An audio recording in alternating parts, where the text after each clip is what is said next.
Hi and welcome back to the Cortina project, and today you can see behind me I'm going to talk about front seats. I do like the original front seats. They're pretty cool looking. They're fairly comfortable considering the foam is pretty much destroyed in them, but I have recently come across these and I'll talk about why I'm going to change them right now. So starting with the original seat, like I say, it's pretty cool. It's showing its age. I can get these recovered, get new foam in it and stuff, but at the minute I want to try something different, mainly because, as you can see, there is nothing for side protection. So hard cornering, which is a subjective term for a Cortina, you can slide out the seat a little bit, which is a little off-putting. I don't use it much. This is the device to move the seat forwards. You actually have to get out of the car to do it. You need the door open to kneel on the floor. It's so awkward. And the last bit, it's a little bit of a safety thing. The seat is only bolted down at the front, so you have like an anti-roll bar bracket, like a U-shaped bracket that comes over here, and that is what stops it from going too far forward. But you can tilt them, but basically they are essentially a tilting seat that you'd have on a two-door, but they just use it on all cars, whether it was a two or a four-door. And it's a little bit useless on a four-door, but also in the event of an accident, which I really don't want to have, the back of the seat's lifting up and pushing me further into the front of the car. So I would like to hold off on a really awful death if I can avoid it. And that brings me on to these. So I found them on locally on Facebook Marketplace, which is a very odd thing to be looking on. Yeah, they're a little bit used. They're from a Mini. I've been looking at some seats like this. They just happen to be there and like a decent price. So I thought, well, why not? And we'll go from there. Now I've bought some universal runners because I literally just got the seats, and that was it. So I'll talk through that now and figure out how we're actually going to get it into the Cortina. So this is the rail that I bought off eBay. I've bought a pair of them. They're a little wider than the original seat base for the Cortina, which is fine. But they're also, let me think, they're a little longer. Sorry, the seat is a little longer. So I bought these universal seat rails off eBay. They seem to go with this seat, but obviously I need to make something that goes from here to the bottom of the seat, which I'll start by doing those bits first and then figuring out how I'm going to get the two to attach. Basically it'd be welded, but I'm thinking a bracket that picks up at the front here, and we'll put a single 25 box section across.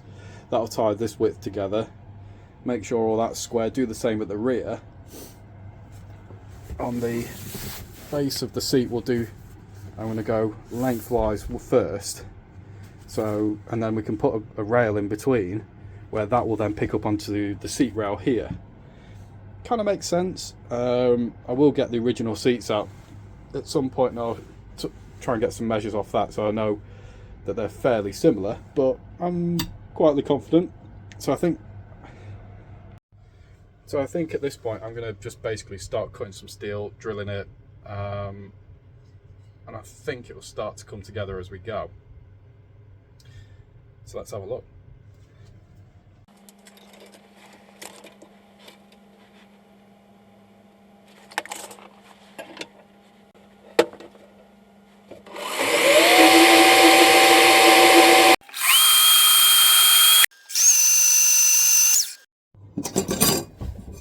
Right, everything's drilled and cleaned up. Where is it? I've got some of this, which is 1-inch box section steel, 3mm thick, which is going to be pretty sturdy. Now this is going to go between the two seat rails, and then we'll put some bits up that go to the seat. But first off, I need to get this in. This is just some I've had this for years. I've just kicked the rust off it, which is only surface stuff, it's nothing major, and it looks all right. So I'm gonna get the seat rail bolted up, work out how wide this piece needs to be, and then we'll trim it and then tack weld it and then do the back one. I'm going to do the front first and then the back one, and then I might put a piece, because they're going to run horizontal, and I might put a piece that are all 1 or 2 pieces in that run vertically and tie that lot together. And then for the seat, like I said earlier, I've got these bits which will sit like that. We'll put those two on, and I can work out the how long the piece that needs to be to go between those. But I'm not worked out where I'm going to put those in relation to each other. Reason for that is I just want to get the seat rail fixed in a position first, and it seems easier to do that, and then I can work out where the uprights are going to go to the seat, and then I can put that bit in. So start with the seat frame and work our way up.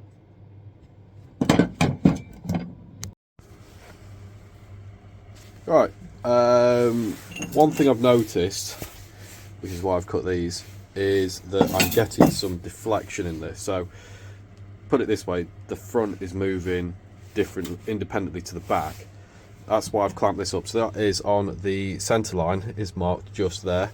I've got that jigged up with the edge. That's all good. Now I'll hold that and try and, you'll see. Nope.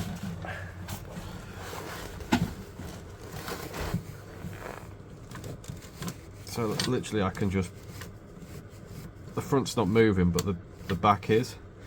So what I'm going to do is get that aligned and then get these pieces welded in somewhere like that. I know they're a little tight, but I'll rather it be like that.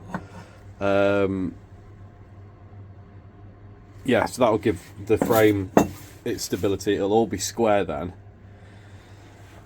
I've cut 2 bits for this because what I need to do is put some pieces between, so that will be the uprights. I'll take these off and get all that square, because I don't want to set fire to the seat, because that would be pretty tragic if I did that. But also I've noticed when I tighten these up, there's like a part of the frame of the seat is a tube. So if I tighten that up, it's sort of sitting at a weird angle. So the intention is if I do that flat on the bench here, I can then get it all how I want it, bolt it up, and then we can do the pieces that go between. But so far, I'm pretty happy. But I think I'll get this welded first, take some measures, because we'll get the bar on here where we need it, and then figure out where the back one's going to sit in relation to everything else. Yeah, right. Weldathon starts now.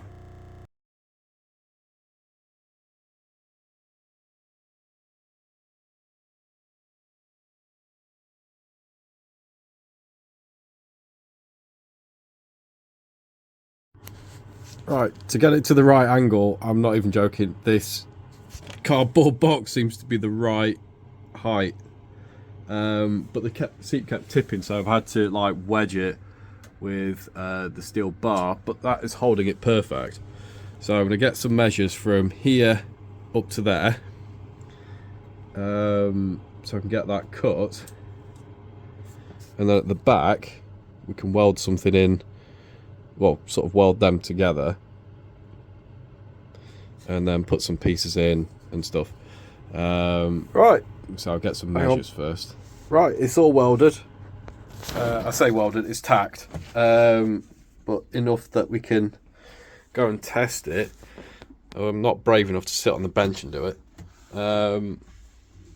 Yeah, it's off a little, I think we're about 1 or 2 out, which I can make it back when I do the position, but so far, pretty happy to say I've never done anything like this before.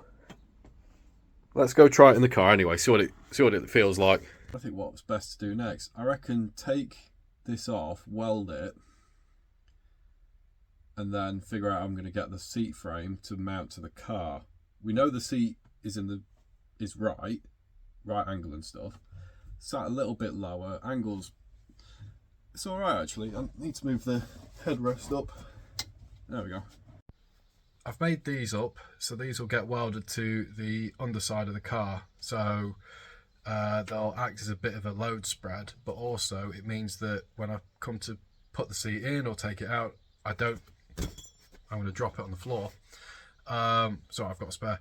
I don't need to get one arm above the car, one underneath to try and take it out. I can literally do it from the inside of the car, which is cool. But yeah, that's just an M8 nut welded to a piece of steel with 2 holes for plug welding. Try and get as much weld on it as I can, basically. It's all going to help. I've cleaned the underside of the floor ready, so I'm going to go get these bolted up and we'll get them welded in.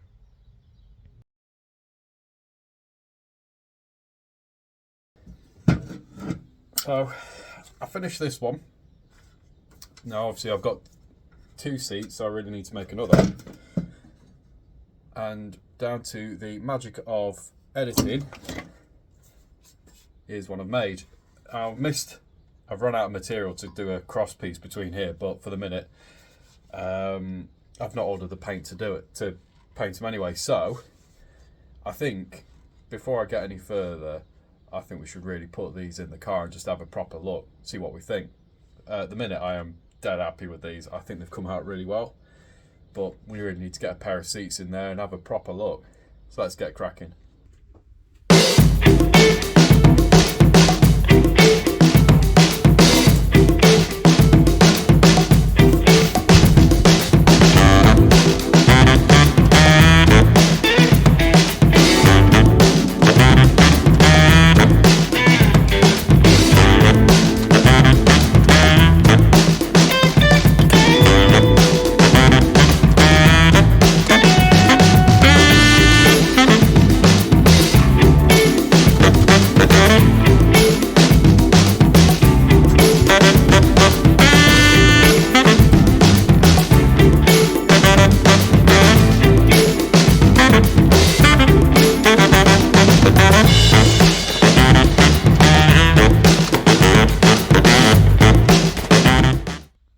Seats are in, feeling comfortable, decent position. I'm not feeling too far either way. Can get my arm out comfortably, so that's nice. Might go back. There we go. Yeah, it feels really good. I wanted to get this done whilst everything else was being done underneath, and also got the interior out, so it kind of made sense to break off and do this. These will now come back out.